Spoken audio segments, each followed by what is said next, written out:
Benipal show ਵਿੱਚ ਦਵਿੰਦਰ ਸਿੰਘ ਬੈਨੀਪਾਲ ਵੱਲੋਂ ਤੁਹਾਡਾ ਸਭਨਾਂ ਦਾ ਹਾਰਦਿਕ ਸਵਾਗਤ। ਆਪ ਸਭਨਾਂ ਨੂੰ ਪਿਆਰ ਅਤੇ ਸਤਿਕਾਰ ਸਹਿਤ ਸਤਿ ਸ਼੍ਰੀ ਅਕਾਲ। ਦੋਸਤੋ, ਅੱਜ ਦੇ ਪ੍ਰੋਗਰਾਮ ਦੇ ਵਿੱਚ ਕੁਝ ਖਬਰਾਂ ਜਿਹੜੀਆਂ ਮੈਂ ਤੁਹਾਡੇ ਨਾਲ ਵਿਚਾਰ ਚਰਚਾ ਦੇ ਰੂਪ ਵਿੱਚ ਪੇਸ਼ ਕਰਨੀਆਂ ਨੇ, ਆਓ ਸਭ ਤੋਂ ਪਹਿਲਾਂ ਉਹਨਾਂ ਦਾ ਵੇਰਵਾ ਤੁਹਾਡੇ ਨਾਲ ਜ਼ਰੂਰ ਸਾਂਝਾ ਕਰ ਲਵਾਂ। ਕੱਲ੍ਹ ਤੁਹਾਨੂੰ ਦੱਸਿਆ ਸੀ ਕਿ 29 ਤਰੀਕ ਵਾਲੇ ਦਿਨ ਪੰਜਾਬ ਦੀਆਂ ਕਿਸਾਨ ਮਜ਼ਦੂਰ ਜਥੇਬੰਦੀਆਂ ਦਾ ਪੰਜਾਬ ਦੇ ਮੁੱਖ ਮੰਤਰੀ ਕੈਪਟਨ ਅਮਰਿੰਦਰ ਸਿੰਘ ਨੂੰ ਮਿਲਣਾ ਤੈਅ ਮੀਟਿੰਗ ਹੈ।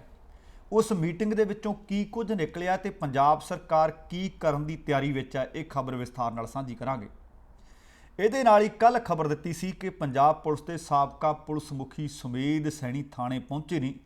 ਸੂਤਰਾਂ ਤੋਂ ਜਾਣਕਾਰੀ ਮਿਲੀ ਹੈ ਕਿ ਕਈ ਘੰਟਿਆਂ ਤੱਕ ਉਹਨਾਂ ਤੋਂ ਪੁੱਛਗਿੱਛ ਹੋਈ ਹੈ ਤੇ ਦੁਬਾਰਾ ਫਿਰ ਉਹਨਾਂ ਨੂੰ ਸੱਦਾ ਪੱਤਰ ਭੇਜ ਦਿੱਤਾ ਗਿਆ, ਭਾਵ ਨੋਟਿਸ ਇੱਕ ਵਾਰੀ ਫਿਰ ਥਾਣੇ ਆਉਣ ਵਾਸਤੇ ਭੇਜਿਆ ਗਿਆ ਹੈ। ਅਗਲੀ ਖਬਰ, ਚੀਨ ਦੇ ਵਿੱਚੋਂ ਇੱਕ ਅਧਿਆਪਕਾ ਜਿਸ ਨੇ ਛੋਟੀ ਉਮਰ ਦੇ 25 ਬੱਚਿਆਂ ਨੂੰ ਜ਼ਹਿਰ ਦਿੱਤੀ ਤੇ ਹੁਣ ਇਸ ਅਧਿਆਪਕਾ ਨੂੰ ਮੌਤ ਦੀ ਸਜ਼ਾ ਸੁਣਾ ਦਿੱਤੀ ਹੈ। ਭਾਣਾ ਵਾਪਰਿਆ ਕਿਵੇਂ ਸੀ, ਵਿਸਥਾਰ ਨਾਲ ਦੱਸਾਂਗਾ। ਬਰਤਾਨੀਆ ਦੇ ਵਿੱਚੋਂ ਖਬਰ ਮਿਲ ਰਹੀ ਹੈ ਕਿ ਇੱਕ ਵਾਰ ਫਿਰ ਤੋਂ ਕੋਵਿਡ ਦੇ ਕੇਸ ਵਧਣ ਲੱਗੇ ਨੇ ਅਤੇ ਬਰਤਾਨੀਆ ਦੇ ਵਿੱਚ ਇੰਗਲੈਂਡ ਦੇ ਵਿੱਚ ਨਵੀਆਂ ਪਾਬੰਦੀਆਂ ਦਾ ਐਲਾਨ ਕਰ ਦਿੱਤਾ ਹੈ। ਵੈਨਕੂਵਰ ਅਤੇ ਟੋਰਾਂਟੋ ਦੇ ਵਿੱਚ ਆ ਪੈਂਡੈਮਿਕ ਦੇ ਕਾਰਨ, ਮਹਾਮਾਰੀ ਦੇ ਕਾਰਨ ਬਹੁਤ ਸਾਰੇ ਲੋਕ ਬੇਰੁਜ਼ਗਾਰ ਹੋਏ ਸੀ, ਪਰ ਐਮਾਜ਼ੋਨ ਨੇ ਇੱਕ ਇਸ ਤਰ੍ਹਾਂ ਦੀ ਖਬਰ ਸਾਂਝੀ ਕੀਤੀ ਹੈ, ਖਾਸ ਕਰਕੇ ਵੈਨਕੂਵਰ ਵਾਲਿਆਂ ਵਾਸਤੇ ਅਤੇ ਟੋਰਾਂਟੋ ਵਾਲਿਆਂ ਵਾਸਤੇ ਇਹ ਚੰਗੀ ਖਬਰ ਹੈ।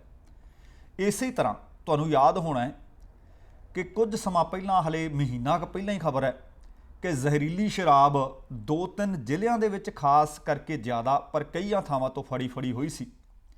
ਜ਼ਹਿਰੀਲੀ ਸ਼ਰਾਬ ਦੇ ਕੇਸ ਵਿੱਚ ਕਈ ਮੁਲਜ਼ਮ ਸੀ ਜਿਨ੍ਹਾਂ ਦੀਆਂ ਅਦਾਲਤ ਨੇ ਜ਼ਮਾਨਤਾਂ ਰੱਦ ਕਰ ਦਿੱਤੀਆਂ ਨੇ। ਇਹ ਸਾਰੀਆਂ ਖਬਰਾਂ ਤੁਹਾਡੇ ਨਾਲ ਐਨ ਵਿਸਥਾਰ ਨਾਲ ਸਾਂਝੀਆਂ ਕਰਾਂਗਾ, ਪਰ ਇਸ ਤੋਂ ਪਹਿਲਾਂ ਕਿ ਇਹਨਾਂ ਸਾਰੀਆਂ ਨੂੰ ਵਿਸਥਾਰ ਦਈਏ, ਤੁਹਾਨੂੰ ਰੋਜ਼ਾਨਾ ਵਾਂਗ ਬੇਨਤੀ ਹੈ ਕਿ ਸਾਡੇ ਚੈਨਲ ਨੂੰ ਸਬਸਕ੍ਰਾਈਬ ਕਰਨਾ ਨਾ ਭੁੱਲਿਓ, ਨੋਟੀਫਿਕੇਸ਼ਨ ਵਾਲੀ ਘੰਟੀ ਦੱਬਣਾ ਨਾ ਭੁੱਲਿਓ। ਜੇਕਰ ਜਾਣਕਾਰੀਆਂ, ਖਬਰਾਂ ਚੰਗੀਆਂ ਲੱਗੀਆਂ, ਪੁਖਤਾ ਲੱਗੀਆਂ, ਤਾਂ ਫਿਰ ਇਹਨਾਂ ਨੂੰ ਲਾਈਕ ਅਤੇ ਸ਼ੇਅਰ ਕਰਨਾ ਵੀ ਨਾ ਭੁੱਲਿਓ। ਹੁਣ ਸਭਨਾਂ ਦਾ ਧਿਆਨ ਕੇਂਦਰਿਤ ਹੋਇਆ ਕਿ ਖੇਤੀ ਆਰਡੀਨੈਂਸ ਤੋਂ ਬਾਅਦ ਬਿੱਲ ਦੇ ਉੱਤੇ ਘੁੱਗੀ ਮਾਰਨ ਤੋਂ ਬਾਅਦ ਕਾਨੂੰਨ ਜਾਂ ਕਿਸਾਨਾਂ ਦਾ ਡੈਥ ਵਾਰੰਟ, ਇਹਦੇ ਉੱਤੇ ਹੁਣ ਕੀ ਹੋਊਗਾ। ਹੁਣ ਖੇਤੀ ਬਿੱਲ ਕਾਨੂੰਨ ਬਣ ਚੁੱਕੇ ਨੇ, ਕਿਸਾਨਾਂ ਦਾ ਰੋਹ ਉਸੇ ਤਰ੍ਹਾਂ ਜਾਰੀ ਹੈ। ਕਿਸਾਨ ਸੜਕਾਂ ਤੇ ਵੀ ਨੇ, ਕਿਸਾਨ ਧਰਨਿਆਂ ਤੇ ਵੀ ਬੈਠੇ ਹੈ, ਕਿਸਾਨ ਰੇਲਾਂ ਵੀ ਰੋਕੀ ਬੈਠੇ ਹੈ। ਤੇ ਇਸ ਰੋਹ ਨੂੰ ਹੁਣ ਕਰਨ ਤੇ ਕੀ ਕਰਨ, ਉੱਥੇ ਹੀ ਪੰਜਾਬ ਸਰਕਾਰ ਨੇ ਇਹਨਾਂ ਬਿੱਲਾਂ ਤੇ ਇੱਕ ਵੱਡਾ ਦਾਅ ਖੇਡਣ ਦੀ ਤਿਆਰੀ ਦਰਅਸਲ ਵਿੱਢੀ ਲੱਗਦੀ ਹੈ। ਪੰਜਾਬ ਸਰਕਾਰ ਵਿਧਾਨ ਸਭਾ ਦਾ ਇੱਕ ਵਿਸ਼ੇਸ਼ ਸੈਸ਼ਨ ਬੁਲਾ ਕੇ ਇਹਨਾਂ ਬਿੱਲਾਂ ਨੂੰ ਰੱਦ ਕਰਨ ਦੀ ਤਿਆਰੀ ਵਿੱਚ ਹੈ। ਇਹ ਖਬਰ ਮਿਲ ਰਹੀ ਹੈ ਕਿਉਂਕਿ ਇਸ ਦੀ ਹਾਮੀ ਪੰਜਾਬ ਦੇ ਮੁੱਖ ਮੰਤਰੀ ਕੈਪਟਨ ਅਮਰਿੰਦਰ ਸਿੰਘ ਨੇ ਕਿਸਾਨਾਂ ਦੇ ਨਾਲ ਜਿਹੜੀ ਮੀਟਿੰਗ ਹੋਈ ਹੈ, ਉਹਦੇ ਵਿੱਚ ਖੁਦ ਅਮਰਿੰਦਰ ਸਿੰਘ ਹੋਰਾਂ ਨੇ ਇਸ ਗੱਲ ਦੀ ਸਹੀ ਪਾਈ ਹੈ, ਤਸਦੀਕ ਕੀਤਾ ਹੈ। ਉਹ ਕਹਿੰਦੇ ਇਹਨਾਂ ਖੇਤੀ ਕਾਨੂੰਨਾਂ ਦੇ ਵਿਰੋਧ ਦੇ ਵਿੱਚ ਪੰਜਾਬ ਦੀਆਂ ਸਾਰੀਆਂ ਕਿਸਾਨ ਜਥੇਬੰਦੀਆਂ ਅੱਜ ਮੈਨੂੰ ਮਿਲੀਆਂ। ਕੈਪਟਨ ਅਮਰਿੰਦਰ ਸਿੰਘ ਹੋਰਾਂ ਨਾਲ ਉਹਨਾਂ ਨੇ ਮੁਲਾਕਾਤ ਕੀਤੀ। ਇਸ ਮੀਟਿੰਗ ਦੇ ਵਿੱਚ ਕਿਸਾਨਾਂ ਦੀ ਮੁੱਖ ਮੰਗ ਸੀ ਕਿ ਇਹਨਾਂ ਖੇਤੀ ਬਿੱਲਾਂ ਜਾਂ ਇਹਨਾਂ ਕਾਨੂੰਨਾਂ ਦੇ ਖਿਲਾਫ ਵਿਸ਼ੇਸ਼ ਵਿਧਾਨ ਸਭਾ ਦਾ ਸੈਸ਼ਨ ਬੁਲਾਓ। ਤੇ ਮੁੱਖ ਮੰਤਰੀ ਕੈਪਟਨ ਅਮਰਿੰਦਰ ਸਿੰਘ ਹੋਰਾਂ ਨੇ ਜਦੋਂ ਉਹਨਾਂ ਨਾਲ ਮੀਟਿੰਗ ਹੋਈ, ਉਹਦੇ ਵਿੱਚ ਹਾਮੀ ਭਰ ਦਿੱਤੀ ਕਿ ਇਸ ਮੀਟਿੰਗ ਦੇ ਵਿੱਚ 31 ਕਿਸਾਨ ਜਥੇਬੰਦੀਆਂ ਸ਼ਾਮਲ ਸਨ। 31 ਦੀਆਂ 31 ਜਥੇਬੰਦੀਆਂ ਦੀ ਇਹ ਮੁੱਢਲੀ ਮੰਗ ਸੀ, ਡਿਮਾਂਡ ਸੀ। ਇਸ ਕਰਕੇ ਕੈਪਟਨ ਅਮਰਿੰਦਰ ਸਿੰਘ ਹੋਰਾਂ ਨੇ ਜਿੱਥੇ ਇਸ ਗੱਲ ਦੀ ਹਾਮੀ ਭਰ ਦਿੱਤੀ ਹੈ, ਉੱਥੇ ਕਿਸਾਨ ਜਥੇਬੰਦੀਆਂ ਨੇ ਇਹ ਦੱਸਿਆ ਕਿ 1 ਅਕਤੂਬਰ ਤੋਂ, ਭਾਵ 1 ਤਰੀਕ ਤੋਂ ਪੰਜਾਬ ਦੇ ਅੰਦਰ ਰੇਲਾਂ ਨੂੰ ਫਿਰ ਰੋਕਣਗੇ, ਭਾਜਪਾ ਲੀਡਰਾਂ ਦੇ ਘਰਾਂ ਦਾ ਘਿਰਾਓ ਕਰਨਗੇ। ਉਹ ਕਹਿੰਦੇ ਇੱਥੇ ਹੀ ਬਸ ਨਹੀਂ ਅਸੀਂ ਕਰਨੀ ਕਿ ਰੇਲਾਂ ਰੋਕਣੀਆਂ ਨੇ, ਭਾਜਪਾ ਦੇ ਲੀਡਰਾਂ ਦੇ ਘਰਾਂ ਦਾ ਘਿਰਾਓ ਕਰਨਾ।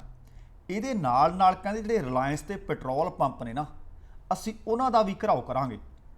ਇਹਦੇ ਨਾਲ ਜਿਹੜੀਆਂ ਸੂਬੇ ਦੇ ਵਿੱਚ ਜਿੰਨੇ ਵੀ ਪਿੰਡ ਨੇ ਤੇ ਪਿੰਡਾਂ ਦੀਆਂ ਗ੍ਰਾਮ ਪੰਚਾਇਤਾਂ ਨੇ, ਕਹਿੰਦੇ ਅਸੀਂ ਉਹਨਾਂ ਨੂੰ ਵੀ ਆਖਾਂਗੇ ਕਿ ਇਸ ਕਾਨੂੰਨ ਦੇ ਖਿਲਾਫ, ਇਸ ਕਾਨੂੰਨ ਦੇ ਵਿਰੋਧ ਦੇ ਵਿੱਚ ਮਤੇ ਪਾਸ ਕਰਨ। ਹੁਣ ਤੁਹਾਨੂੰ ਯਾਦ ਹੋਣਾ ਹੈ ਕਿ ਗ੍ਰਾਮ ਸਭਾ ਕੀ ਹੁੰਦੀ ਹੈ।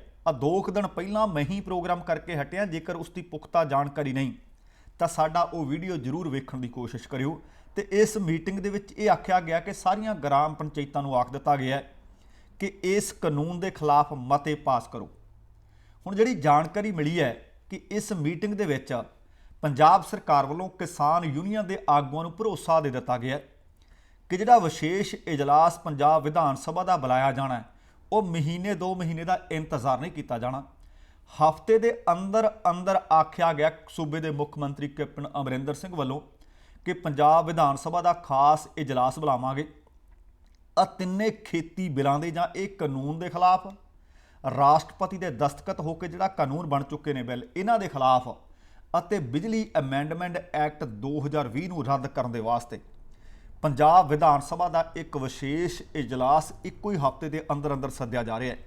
ਚੰਗਾ ਹੋਵੇ ਕਿ ਇਹ ਤਾਂ ਪੰਜਾਬ ਦੇ ਮੁੱਖ ਮੰਤਰੀ ਕੈਪਟਨ ਅਮਰਿੰਦਰ ਸਿੰਘ ਨੇ ਆਖਿਆ ਇਹ ਜਿਹੜਾ ਕਾਨੂੰਨ ਹੈ ਇਕੱਲੇ ਪੰਜਾਬ ਸੂਬੇ ਵਾਸਤੇ ਲਾਗੂ ਨਹੀਂ ਹੋਇਆ, ਇਹ ਭਾਰਤ ਦੇ ਵਿੱਚ ਜਿੰਨੇ ਵੀ ਸੂਬੇ ਨੇ, ਜਿੰਨੇ ਵੀ ਕਿਸਾਨ ਨੇ, ਜਿੰਨੇ ਵੀ ਮਜ਼ਦੂਰ ਨੇ, ਜਿੰਨੇ ਵੀ ਆੜ੍ਹਤੀ ਨੇ, ਜਿੰਨੀਆਂ ਵੀ ਮੰਡੀਆਂ ਨੇ, ਇਹ ਸਾਰਿਆਂ ਤੇ ਲਾਗੂ ਹੋਣਾ। ਚੰਗਾ ਹੋਵੇ ਕਿ ਹਰ ਇੱਕ ਸੂਬਾ ਸਰਕਾਰ ਘੱਟੋ ਘੱਟ ਇਹਨਾਂ ਕਾਨੂੰਨਾਂ ਦੇ ਖਿਲਾਫ ਇਸੇ ਤਰ੍ਹਾਂ ਦਾ ਇੱਕ ਖਾਸ ਸੈਸ਼ਨ ਬੁਲਾਵੇ ਤੇ ਉਹਦੇ ਖਿਲਾਫ ਆਪਣੇ ਸੂਬੇ ਦੇ ਲੋਕਾਂ ਦੇ ਨਾਲ ਖੜੇ। ਹੁਣ ਵੇਖਦੇ ਹਾਂ ਕਿ ਪੰਜਾਬ ਸਰਕਾਰ ਨੇ ਆਖ ਦਿੱਤਾ ਕਿ ਇੱਕ ਹਫ਼ਤੇ ਦੇ ਅੰਦਰ ਅੰਦਰ ਅਸੀਂ ਸੈਸ਼ਨ ਬੁਲਾਵਾਂਗੇ, ਇਹਨਾਂ ਕਾਨੂੰਨਾਂ ਦੇ ਖਿਲਾਫ ਮਤਾ ਪਾਸ ਕਰਾਂਗੇ। ਕਿਹੜੇ ਦਿਨ ਕਰਦੇ ਹੈ, ਕਿਹੜੀ ਤਾਰੀਖ ਮਿੱਥੀ ਜਾਂਦੀ ਹੈ, ਤੁਹਾਡੇ ਨਾਲ ਜਾਣਕਾਰੀ ਸਾਂਝੀ ਕਰਾਂਗੇ। ਤੇ ਹੁਣ ਅਗਲੀ ਇੱਕ ਦਿਲ ਦਹਿਲਾ ਦੇਣ ਵਾਲੀ ਖਬਰ, ਦਿਲ ਦਹਿਲਾ ਦੇਣ ਵਾਲਾ ਮਾਮਲਾ ਭਾਰਤ ਦੇ ਗੁਆਂਢੀ ਮੁਲਕ ਚੀਨ ਦੇ ਵਿੱਚੋਂ ਸਾਹਮਣੇ ਆ ਰਿਹਾ ਹੈ, ਜਿੱਥੇ ਇੱਕ ਕਿੰਡਰਗਾਰਟਨ ਦੀ ਟੀਚਰ ਅਧਿਆਪਕਾ, ਇਸ ਅਧਿਆਪਕਾ ਨੂੰ ਫਾਂਸੀ ਦੀ ਸਜ਼ਾ ਸੁਣਾ ਦਿੱਤੀ ਗਈ ਹੈ। ਹੁਣ ਅਧਿਆਪਕਾ ਨਰਸਰੀ ਸਕੂਲ ਦੇ 25 ਬੱਚਿਆਂ ਨੂੰ ਜ਼ਹਿਰ ਦੇਣ ਦੀ ਦੋਸ਼ੀ ਪਾਈ ਗਈ ਹੈ। ਹੁਣ ਇਹ ਕਾਰਨ ਕੀ ਬਣ ਗਿਆ ਹੋਣਾ ਹੈ ਕਿ ਉਹਨੇ ਜਿਹੜੇ ਬਾਲ ਨੇ ਜਿਹਦੇ ਨਾਲ ਕੋਈ ਦੁਸ਼ਮਣੀ ਨਹੀਂ, ਉਹ ਤੇ ਸਕੂਲ ਦੇ ਵਿੱਚ ਸਿੱਖਿਆ ਲੈਣ ਜਾਂਦੇ ਆ, ਉਹਨਾਂ ਨੂੰ ਜ਼ਹਿਰ ਕਿਉਂ ਦਿੱਤੀ ਗਈ। ਇਹਨਾਂ 25 ਦੇ ਵਿੱਚੋਂ ਇੱਕ ਬੱਚੇ ਦੀ ਮੌਤ ਵੀ ਹੋ ਗਈ ਹੈ। ਅਧਿਆਪਕਾ ਦਾ ਨਾਮ ਹੈ ਵਾਂਗ ਯੂਨ ਤੇ ਹਿਨਾਨ ਸੂਬੇ ਦੇ ਜਿਆਓਜੂ ਇਲਾਕੇ ਤੋਂ ਇਸ ਅਧਿਆਪਕਾ ਨੂੰ ਗ੍ਰਿਫਤਾਰ ਕੀਤਾ ਗਿਆ। ਜਾਣਕਾਰੀ ਦੇ ਅਨੁਸਾਰ ਜਦੋਂ ਸਵੇਰ ਵੇਲੇ ਨਾਸ਼ਤੇ ਦੇ ਵਿੱਚ ਦਲੀਆ ਦੇਣ ਲੱਗੇ ਨਾ ਬੱਚਿਆਂ ਨੂੰ, ਦਲੀਆ ਬੱਚਿਆਂ ਨੇ ਖਾ ਲਿਆ, ਉਹਦੇ ਤੋਂ ਬਾਅਦ ਸਾਰੇ ਦੇ ਸਾਰੇ ਬੱਚੇ ਬਿਮਾਰ ਹੋ ਗਏ। ਕਿਸੇ ਦੀ ਸਿਹਤ ਜ਼ਿਆਦਾ ਖਰਾਬ ਹੋ ਗਈ, ਕਿਸੇ ਦੀ ਸਿਹਤ ਘੱਟ ਖਰਾਬ ਹੋ ਗਈ, ਪਰ ਸਾਰੇ ਦੇ ਸਾਰੇ ਬੱਚਿਆਂ ਨੂੰ ਹਸਪਤਾਲ ਭਰਤੀ ਕਰਵਾਉਣਾ ਪਿਆ। ਅਧਿਕਾਰੀਆਂ ਨੇ ਦੱਸਿਆ ਕਿ ਅਧਿਆਪਕਾ ਦੀ ਦਰਅਸਲ ਆਪਣੇ ਇੱਕ ਹੋਰ ਸਾਥੀ ਦੇ ਨਾਲ ਤਕਰਾਰ ਹੋ ਗਈ, ਸਕੂਲ ਦੇ ਵਿੱਚ ਬਹਿਸ ਹੋ ਗਈ, ਮੈਨੇਜਮੈਂਟ ਦੇ ਨਾਲ ਬਹਿਸ ਹੋ ਗਈ। ਹੁਣ ਬਹਿਸ ਮੈਨੇਜਮੈਂਟ ਨਾਲ ਜਾਂ ਆਪਣੇ ਸਾਥੀ ਨਾਲ ਹੋਈ, ਪਰ ਜ਼ਹਿਰ ਬੱਚਿਆਂ ਨੂੰ ਦੇ ਦਿੱਤੀ ਗਈ। ਉਹ ਕਹਿੰਦੇ ਉਹਨੇ ਆਪਣੇ ਸਾਥੀ ਦੇ ਨਾਲ ਬਹਿਸ ਦਾ ਬਦਲਾ ਲੈਣ ਦੇ ਵਾਸਤੇ ਬੱਚਿਆਂ ਨੂੰ ਨਾਸ਼ਤੇ ਦੇ ਵਿੱਚ ਦਲੀਏ ਦੇ ਵਿੱਚ ਸੋਡੀਅਮ ਨਾਈਟ੍ਰੇਟ ਮਿਲਾ ਕੇ ਦੇ ਦਿੱਤਾ। ਅਸਲ ਦੇ ਵਿੱਚ ਇਹ ਘਟਨਾ ਬੀਤੇ ਵਰੇ 27 ਮਾਰਚ ਨੂੰ ਚੀਨ ਦੇ ਵਿੱਚ ਵਾਪਰੀ ਸੀ। ਜਾਣਕਾਰੀ ਅਨੁਸਾਰ ਸੋਡੀਅਮ ਨਾਈਟ੍ਰੇਟ ਦੀ ਵਰਤੋਂ ਖਾਣੇ ਨੂੰ ਸੁਰੱਖਿਅਤ ਬਣਾਈ ਰੱਖਣ ਦੇ ਵਾਸਤੇ ਕੀਤੀ ਜਾਂਦੀ ਹੈ, ਪਰ ਕਿਸੇ ਹੱਦ ਤੱਕ ਜੇਕਰ ਸੋਡੀਅਮ ਨਾਈਟ੍ਰੇਟ ਦੀ ਮਾਤਰਾ ਵਧੇਰੇ ਪਾ ਦਿੱਤੀ ਜਾਵੇ ਤਾਂ ਇਹ ਜਾਨਲੇਵਾ ਸਾਬਤ ਹੁੰਦੀ ਹੈ।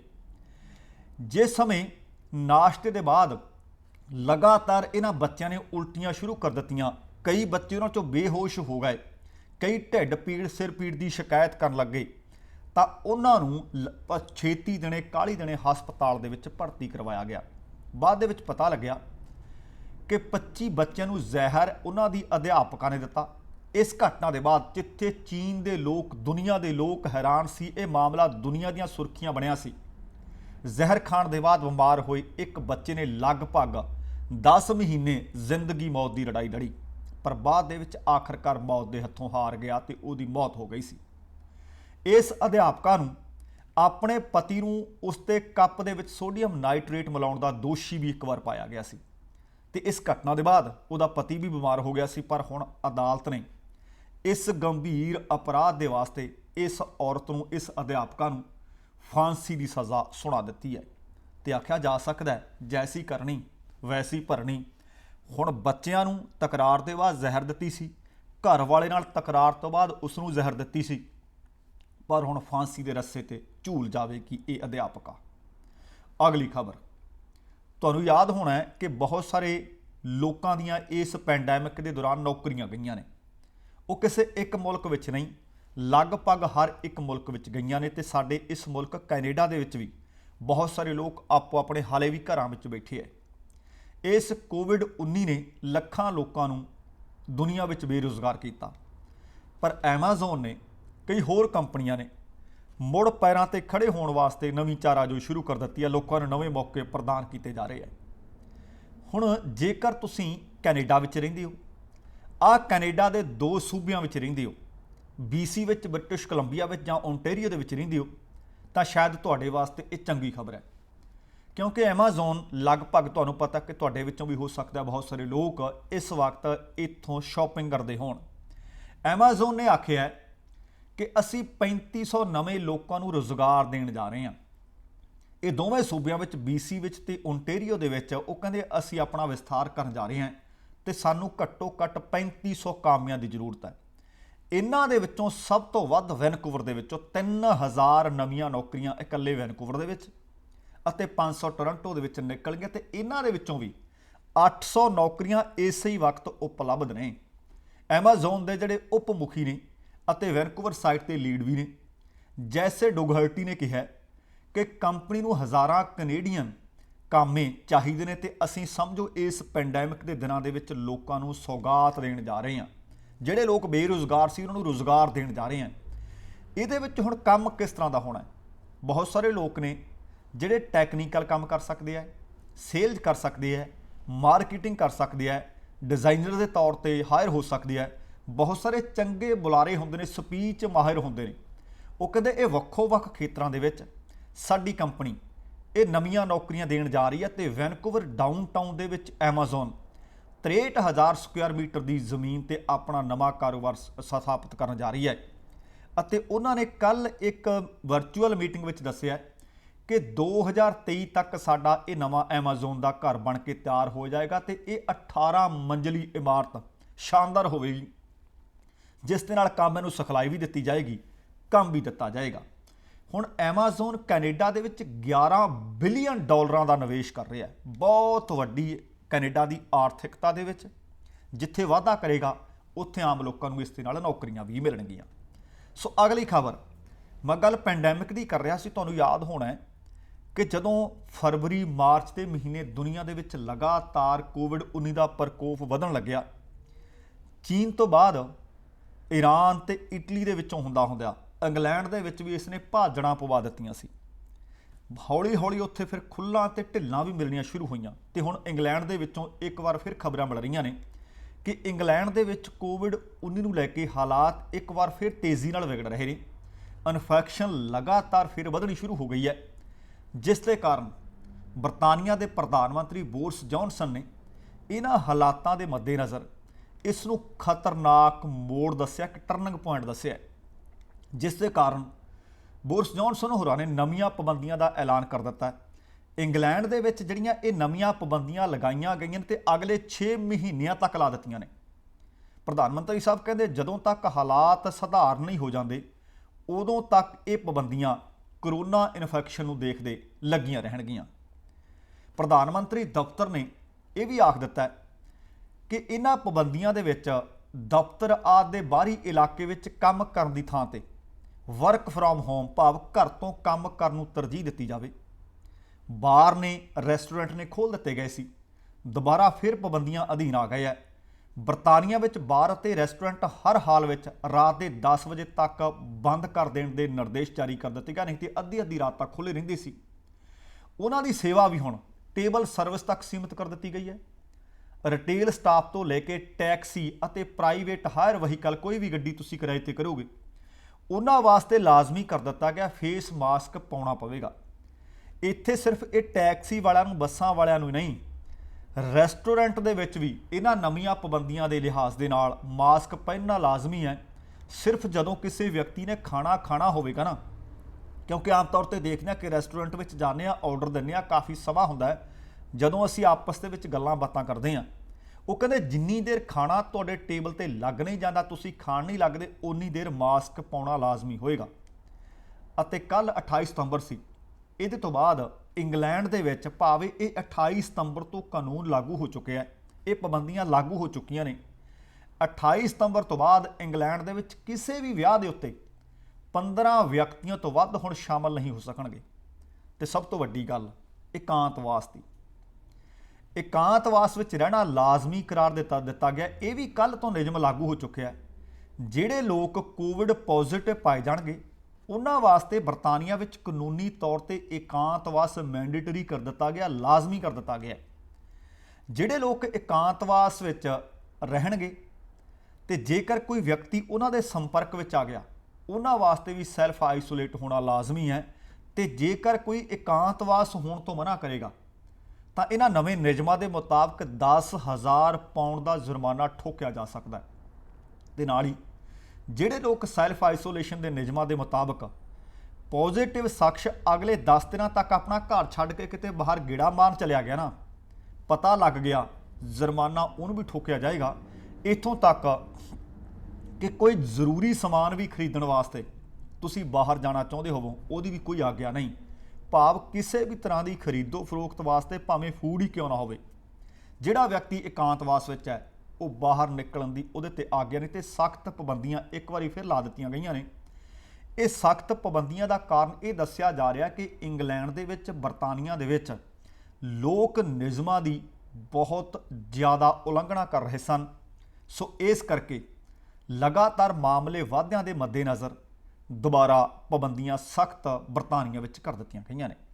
ਅਗਲੀ ਖਬਰ ਤੁਹਾਨੂੰ ਯਾਦ ਹੋਣਾ ਕਿ ਪੰਜਾਬ ਦੇ ਕੁਝ ਪਿੰਡਾਂ, ਕੁਝ ਸ਼ਹਿਰਾਂ ਦੇ ਵਿੱਚ ਜ਼ਹਿਰੀਲੀ ਸ਼ਰਾਬ ਪੀਤੀ 125 ਦੇ ਨੇੜ ਤੇੜ ਲੋਕਾਂ ਦੀਆਂ ਮੌਤਾਂ ਹੋਈਆਂ ਸਨ। ਰਾਜਪੁਰਾ ਦੇ ਵਿੱਚੋਂ, ਪਟਿਆਲੇ ਦੇ ਵਿੱਚੋਂ ਤੇ ਕਈਆਂ ਹੋਰਨਾਂ ਥਾਵਾਂ ਦੇ ਵਿੱਚੋਂ ਬਹੁਤ ਸਾਰੇ ਲੋਕਾਂ ਦੀਆਂ ਗ੍ਰਿਫਤਾਰੀਆਂ ਹੋਈਆਂ ਸੀ। ਪਰ ਕੱਲ੍ਹ ਅਦਾਲਤ ਦੇ ਵਿੱਚ ਕੁਝ ਮੁਲਜ਼ਮਾਂ ਦੀ ਪੇਸ਼ੀ ਹੋਈ। ਖਾਸ ਕਰਕੇ ਤਰਨਤਾਰਨ ਜ਼ਿਲ੍ਹੇ ਦੇ ਵਿੱਚ ਤੁਹਾਨੂੰ ਯਾਦ ਹੋਣਾ ਕਿ ਜੁਲਾਈ ਤੇ ਅਗਸਤ ਮਹੀਨੇ ਦੇ ਵਿੱਚ ਬਹੁਤ ਸਾਰੇ ਲੋਕ ਸੀ ਤੇ ਸਭ ਤੋਂ ਵੱਧ ਮੌਤਾਂ ਇਸੇ ਜ਼ਿਲ੍ਹੇ ਵਿੱਚ ਹੋਈਆਂ ਤੇ 98 ਮੌਤਾਂ ਹੋ ਗਈਆਂ ਸੀ। ਤਰਨਤਾਰਨ ਜ਼ਿਲ੍ਹੇ ਦੇ ਵਿੱਚ 98 ਮੌਤਾਂ ਦੇ ਨਾਲ ਨਾਲ 8 ਵਿਅਕਤੀ ਉਹ ਸਨ ਜਿਨ੍ਹਾਂ ਦੀ ਜਾਨ ਤਾਂ ਬਚ ਗਈ ਸੀ, ਪਰ 8 ਲੋਕਾਂ ਦੀਆਂ ਅੱਖਾਂ ਦੀ ਰੌਸ਼ਨੀ ਜ਼ਹਿਰੀਲੀ ਸ਼ਰਾਬ ਕਾਰਨ ਚਲੀ ਗਈ ਸੀ।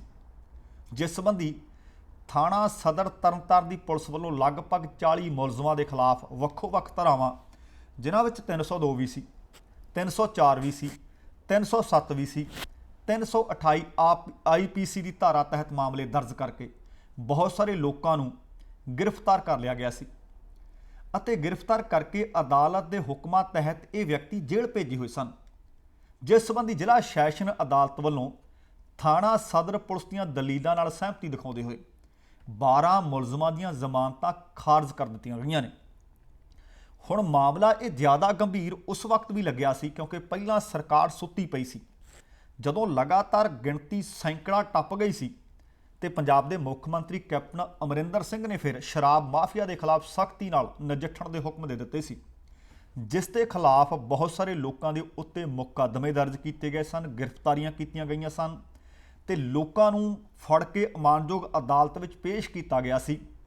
ਜ਼ਹਿਰੀਲੀ ਸ਼ਰਾਬ ਦੀ ਲੈਬੋਰੇਟਰੀ ਵਿੱਚ ਜਾਂਚ ਕਰਵਾਈ ਗਈ ਸੀ ਤੇ ਬਾਅਦ ਦੇ ਵਿੱਚ ਪਤਾ ਲੱਗਿਆ ਗਿਆ ਸੀ ਕਿ ਇਹ ਸ਼ਰਾਬ ਆਮ ਸ਼ਰਾਬ ਨਹੀਂ, ਇਹ ਜ਼ਹਿਰੀਲੀ ਸ਼ਰਾਬ ਹੈ ਤੇ ਮੈਥਨੋਲ ਵਰਗੇ ਜਾਨਲੇਵਾ ਕੈਮੀਕਲ ਦੇ ਨਾਲ ਇਹ ਸ਼ਰਾਬ ਤਿਆਰ ਕੀਤੀ ਗਈ ਸੀ, ਜਿਸ ਦੇ ਕਾਰਨ ਮੌਤਾਂ ਦੀ ਗਿਣਤੀ ਸੈਂਕੜਾ ਟੱਪ ਗਈ ਸੀ। ਇਹ ਸਾਰੇ ਮਾਮਲੇ ਦੀ ਜਾਣਕਾਰੀ SSP ਧਰਮਨ H ਨਿੰਬਾਲੇ ਨੇ ਦਿੱਤੀ ਹੈ। ਉਹ ਕਹਿੰਦੇ ਜ਼ਹਿਰੀਲੀ ਸ਼ਰਾਬ ਮਾਮਲੇ ਵਿੱਚ ਜਿਹੜੇ ਨਾਮਜ਼ਦ ਮੁਲਜ਼ਮ ਸੀ ਉਹਨਾਂ ਨੂੰ ਸਖਤ ਸਜ਼ਾਵਾਂ ਦੇਣੀਆਂ ਨੇ। ਮਿਹਨਤ ਨਾਲ ਪਰਚੇ ਦਰਜ ਕੀਤੇ ਗਏ ਨੇ, ਮਿਹਨਤ ਨਾਲ ਰਿਪੋਰਟ ਤਿਆਰ ਕੀਤੀ ਗਈ ਹੈ ਤੇ ਉਹ ਸਾਰੇ ਸਬੂਤ ਅਸੀਂ ਅਦਾਲਤ ਦੇ ਸਾਹਮਣੇ ਪੇਸ਼ ਕਰ ਦਿੱਤੇ ਸਨ ਤਾਂ ਕਿ ਪੀੜਤ ਪਰਿਵਾਰਾਂ ਨੂੰ ਇਨਸਾਫ ਮਿਲ ਸਕੇ। ਉਹਨਾਂ ਇਹ ਵੀ ਦੱਸਿਆ ਕਿ ਮਾਨਯੋਗ ਸੈਸ਼ਨ ਜੱਜ ਬਿਸ਼ਨ ਸਰੂਪ ਦੀ ਅਦਾਲਤ ਨੂੰ ਜਦੋਂ ਅਰਜ਼ੀ ਗਈ ਸੀ ਜ਼ਮਾਨਤ ਦੀ ਤੇ ਜਿਹੜੇ ਅਸੀਂ ਸਬੂਤ, ਜਿਹੜੀ ਅਸੀਂ ਰਿਪੋਰਟ ਦਲੀਲਾਂ ਸਹਿਤ ਉਹਨਾਂ ਦੇ ਸਾਹਮਣੇ ਪੇਸ਼ ਕੀਤੀ ਤੇ ਉਹ ਸਾਡੇ ਦਲੀਲਾਂ ਨਾਲ ਸਹਿਮਤੀ ਪ੍ਰਗਟਾਉਂਦੇ ਹੋਏ ਇਹਨਾਂ ਮੁਲਜ਼ਮਾਂ ਦੀਆਂ ਜ਼ਮਾਨਤਾਂ ਉਹਨਾਂ ਨੇ ਖਾਰਜ ਕਰ ਦਿੱਤੀਆਂ ਨੇ। ਹੁਣ ਭਾਵੇਂ ਦੋਸ਼ੀ ਕਿਸੇ ਪਾਰਟੀ ਨਾਲ ਸੰਬੰਧਿਤ ਹੋਵੇ, ਕੋਈ ਅਮੀਰ ਹੋਵੇ, ਕੋਈ ਗਰੀਬ ਹੋਵੇ, ਬਖਸ਼ਿਆ ਕੋਈ ਨਹੀਂ ਜਾਣਾ ਚਾਹੀਦਾ ਕਿਉਂਕਿ ਬੀਤੇ ਦਿਨਾਂ ਦੇ ਵਿੱਚ ਜਦੋਂ ਖਬਰਾਂ ਇਹ ਆਈਆਂ ਸਨ ਸਾਹਮਣੇ ਪਤਾ ਲੱਗਿਆ ਸੀ ਕਿ ਕਈਆਂ ਦੇ ਵਿੱਚ ਇੱਕੋ ਇੱਕ ਕਮਾਊ ਵਿਅਕਤੀ ਸੀ ਤੇ ਗਰੀਬ ਪਰਿਵਾਰ ਸੀ। ਉਹਨਾਂ ਦੇ ਵਿੱਚੋਂ ਕਮਾਊ ਤੁਰ ਗਿਆ, ਉਹਨਾਂ ਦੇ ਵਿੱਚੋਂ ਜਦੋਂ ਘਰ ਵਾਲੇ ਦੀ ਮੌਤ ਹੋਈ ਤੇ ਬਾਅਦ ਦੇ ਵਿੱਚ ਉਹਦੀ ਲਗਭਗ ਪਤਨੀ 33 ਵਰ੍ਹਿਆਂ ਦੀਆਂ ਸਨ, ਉਹ ਹਾਰਟ ਅਟੈਕ ਹੋ ਕੇ ਉਹ ਵੀ ਜਹਾਨ ਤੋਂ ਰੁਖਸਤ ਹੋਈਆਂ, ਜਿਸ ਦੇ ਕਾਰਨ ਬਾਅਦ ਦੇ ਵਿੱਚ ਸਿਰਫ ਤੇ ਸਿਰਫ ਬੱਚੇ ਰਹਿ ਗਏ ਆ। ਹੁਣ ਇਹ ਲੋਕਾਂ ਦਾ ਜਿਹੜਾ ਜ਼ੁਲਮ ਹੈ ਇਹ ਸਿਹਾ ਨਹੀਂ ਜਾ ਸਕਦਾ, ਇਸ ਕਰਕੇ ਇਹਨਾਂ ਨੂੰ ਸਖਤ ਸਜ਼ਾਵਾਂ ਮਿਲਣੀਆਂ ਚਾਹੀਦੀਆਂ ਨੇ। ਅਗਲੀ ਖਬਰ ਵੱਲ ਤੁਹਾਡਾ ਧਿਆਨ ਦਿਵਾਉਂਦੇ ਹਾਂ। ਪੰਜਾਬ ਪੁਲਿਸ ਦੇ ਸਾਬਕਾ ਪੁਲਿਸ ਮੁਖੀ ਸੁਮੇਧ ਸੈਣੀ। ਤੁਹਾਨੂੰ ਯਾਦ ਹੋਣਾ ਹੈ ਕਿਉਂਕਿ ਰੋਜ਼ਾਨਾ ਆਪਾਂ ਲਗਭਗ ਇਹ ਖਬਰ ਅਪਡੇਟ ਕਰਦੇ ਹਾਂ। ਇਸ ਖਬਰ ਦੇ ਵਿੱਚ ਜਿਹੜੀ ਅਗਲੀ ਅਪਡੇਟ ਇਹ ਹੈ ਕਿ ਭਾਰਤ ਦੀ ਸੁਪਰੀਮ ਕੋਰਟ ਨੇ ਆਖਿਆ ਸੀ ਕਿ ਤੁਹਾਨੂੰ ਕੁਝ ਦਿਨਾਂ ਵਾਸਤੇ ਮੋਹਲਤ ਦੇ ਦਿੱਤੀ ਗਈ, ਤੁਹਾਡੀ ਗ੍ਰਿਫਤਾਰੀ ਨਹੀਂ ਹੋਏਗੀ, ਪਰ ਤੁਹਾਨੂੰ ਅਦਾਲਤ ਦੇ ਹੁਕਮਾਂ ਦੇ ਮੁਤਾਬਕ ਪੁਲਿਸ ਨੂੰ ਸਿੱਟ ਨੂੰ ਸਹਿਯੋਗ ਕਰਨਾ ਪਏਗਾ। ਹੁਣ ਸਾਬਕਾ ਪੁਲਿਸ ਮੁਖੀ ਸੈਣੀ ਨੂੰ ਇੱਕ ਵਾਰ ਫਿਰ ਤੋਂ ਨੋਟਿਸ ਜਾਰੀ ਕੀਤਾ ਗਿਆ ਹੈ। ਮੋਹਾਲੀ ਦੇ ਰਹਿਣ ਵਾਲੇ ਅਤੇ ਸਿਟਕੋ ਦੇ ਜੂਨੀਅਰ ਇੰਜੀਨੀਅਰ ਬਲਵੰਤ ਸਿੰਘ ਮੁਲਤਾਨੀ ਵਾਲੇ ਲਗਭਗ 3 ਦਹਾਕੇ ਪੁਰਾਣੇ ਅਗਵਾ ਤੇ ਬਾਅਦ ਦੇ ਵਿੱਚ ਭੇਦ ਭਰੀ ਹਾਲਤ ਵਿੱਚ ਲਾਪਤਾ ਕਰਨ ਦੇ ਗੰਭੀਰ ਦੋਸ਼ਾਂ ਦੇ ਕਾਰਨ ਸਾਬਕਾ ਡੀਜੀਪੀ ਸੁਮੇਧ ਸੈਣੀ ਨੂੰ ਜਾਂਚ ਵਿੱਚ ਸ਼ਾਮਲ ਹੋਣ ਵਾਸਤੇ ਮੋਹਾਲੀ ਪੁਲਿਸ ਵੱਲੋਂ ਅੱਜ ਫਿਰ ਤੀਸਰਾ ਨੋਟਿਸ ਭੇਜ ਦਿੱਤਾ ਗਿਆ। ਪਹਿਲੇ ਨੋਟਿਸ ਦੇ ਉੱਤੇ ਉਹ ਆਏ ਨਹੀਂ ਸਨ, ਦੂਸਰੇ ਨੋਟਿਸ ਦੇ ਉੱਤੇ ਵੀ ਉਸ ਦਿਨ ਨਹੀਂ ਸੀ ਆਏ, ਪਰ ਕੱਲ ਅਚਨਚੇਤ ਉਹ ਆਪਣੇ ਵਕੀਲਾਂ ਦੇ ਨਾਲ ਆਏ ਸੀ। ਹੁਣ ਤੀਸਰਾ ਨੋਟਿਸ ਚਲਾ ਗਿਆ। ਮਟੌਰ ਥਾਣੇ ਦੇ ਐਸਐਚਓ ਵੱਲੋਂ ਜਾਰੀ ਕੀਤੇ ਨੋਟਿਸ ਦੇ ਵਿੱਚ ਪੰਜਾਬ ਪੁਲਿਸ ਦੇ ਸਾਬਕਾ ਪੁਲਿਸ ਮੁਖੀ ਸੁਮੇਧ ਸੈਣੀ ਨੂੰ ਭਲਕੇ ਭਾਵ ਕੱਲ ਨੂੰ 30 ਸਤੰਬਰ ਨੂੰ ਸਵੇਰੇ 11 ਵਜੇ ਮਟੌਰ ਥਾਣੇ ਦੇ ਵਿੱਚ ਸਿੱਟ ਦੇ ਕੋਲ ਤਫਦੀਸ਼ ਦੇ ਲਈ ਸ਼ਾਮਲ ਹੋਣ ਵਾਸਤੇ ਨੋਟਿਸ ਭੇਜਿਆ ਗਿਆ। ਸਿੱਟ ਦੇ ਇੱਕ ਮੈਂਬਰ ਨੇ ਦੱਸਿਆ ਕਿ ਕੱਲ ਵੀ ਸੁਮੇਧ ਸੈਣੀ ਮਟੌਰ ਥਾਣੇ ਵਿੱਚ ਲਗਭਗ 6 ਘੰਟੇ ਤੱਕ ਪੁੱਛ ਪੜਤਾਲ ਦਾ ਸਾਹਮਣਾ ਕਰਦੇ ਰਹੇ।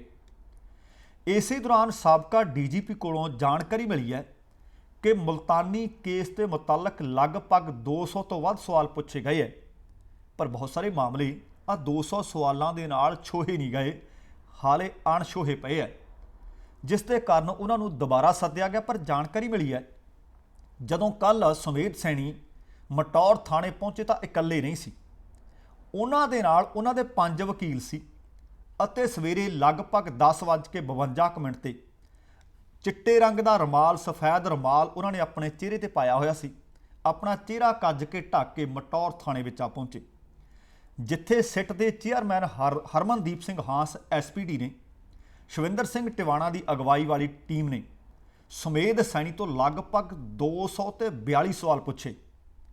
ਹੁਣ ਜਿਹੜੇ ਸੂਤਰ ਦੱਸਦੇ ਨੇ ਕਿ ਸਵਾਲ ਕਿਹੜੇ ਪੁੱਛੇ ਗਏ ਹੈ, ਕਹਿੰਦੇ ਸਵਾਲ ਉਹਨਾਂ ਨੂੰ ਇਹ ਕੀਤੇ ਗਏ ਕਿ ਜਿਹੜੇ ਵਿਅਕਤੀ ਹੁਣ ਵਾਅਦਾ ਮੁਆਫ ਗਵਾਹ ਬਣੇ ਨੇ, 29 ਸਾਲ ਪੁਰਾਣੇ ਕੇਸ ਦੇ ਵਿੱਚ ਗਵਾਹ ਬਣੇ ਨੇ, ਉਹਨਾਂ ਦੇ ਮੁਤਲਕ ਉਹਨਾਂ ਦੇ ਨਾਲ ਜੁੜੇ ਹੋਏ ਸਵਾਲ ਪੁੱਛੇ ਗਏ। ਪਰ ਕਹਿੰਦੇ ਬਾਹਲੇ ਸਵਾਲਾਂ ਦੇ ਵਿੱਚ ਤੇ ਉਹਨਾਂ ਨੇ ਸਹਿਯੋਗ ਕੀਤਾ ਹੈ, ਪਰ ਬਹੁਤ ਸਾਰੇ ਸਵਾਲ ਇਹ ਸੀ ਜਦੋਂ ਸੁਮੇਧ ਸੈਣੀ ਤੋਂ ਸਵਾਲ ਪੁੱਛੇ ਜਾਂਦੇ ਸੀ ਉਹ 29 ਸਾਲ ਪੁਰਾਣੀ ਗੱਲ ਆ ਕੇ ਕਹਿ ਰਹੇ ਸੀ ਮੈਨੂੰ ਕੁਝ ਯਾਦ ਨਹੀਂ।